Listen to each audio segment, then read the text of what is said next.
Here's another strong combo: Cracker Turtle, Tar Blob, and Ambogner, which I'll call Amber for short from now on. Cool thing about this combo, all of them can be found in the Forgotten World, and all of them are ancient, so there's synergies there with age stacks. The real workhorse of this combo, however, lies in the frankly ridiculous shield chaining. I'll just let the diagram speak for itself. But in short, the Cracker Turtle generates copious amounts of shield passively, simply by having party regeneration up, and by applying burn on enemies through its attacks. You heard that right. We don't have to dedicate an entire action to shielding allies. Just dish out burning attacks and the shield takes care of itself. How cool is that? Regeneration is typically considered one of the worst buffs because it does nothing to monsters at full health, but guess what? With Overheal from Dark Shifted Tar Blob, converting excess heals into shield, we can perpetually end our turns with 2 health bars on each monster. It feels so good having the peace of mind that we always have a chance to react to whatever enemies do, since they cannot easily knock out our monsters in a single turn.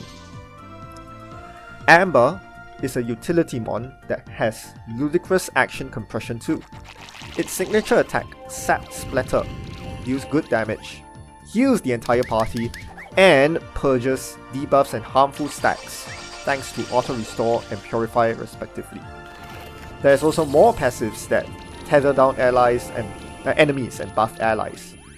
It is not uncommon for monsters to be capable of all these, but what makes Amber stand out is the ability to do all of these within a single action. Truly remarkable action compression. And then there's Tar Blob. Looks can be deceptive. This monster can pack a punch. We have a multi-target move in our arsenal in Bitumen Surge, which tethers down opponents to the point where Claws and Shred crit more often than not. Overall, this team dispatches wild monster encounters with ease. In tougher keeper battles, however, be prepared to bunker down, such as against this enemy team that features a very tanky Thornish holding the front line. What tips the scales in our favor is none other than age stacks, which enemies have no way of purging other than killing our monsters. And past a certain point, with enough age stacks, that just isn't going to happen. We'll be perpetually on 2 health bars on each monster, and keeper battles will run into overtime. As far as equipment and food are concerned, we want to take advantage of stat boosting skills. Amber has Mana Overload, Mana Stability, and the Dark Shifted form has Mana Potential, so we want to heavily index on items that grant mana. Coincidentally, we already want the auras from Hourglass and Cauldron on our team. The mana boost they provide is icing on the cake. Similar thought process for Cracker Turtle, which has defense focus and defense overload. Thus we want to as much defense as possible on our turtle's equipment. Finally, Tar Blob. Well, not much to say here, your typical hybrid attacker. You can make an argument for favouring crit damage over crit chance, since tether stacks boost your crit chance already.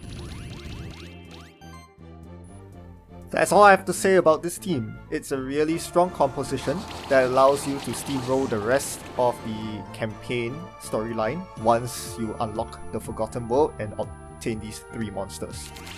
Right, I'll let the rest of the battle play out. I'll see you in the next video. Thanks for watching.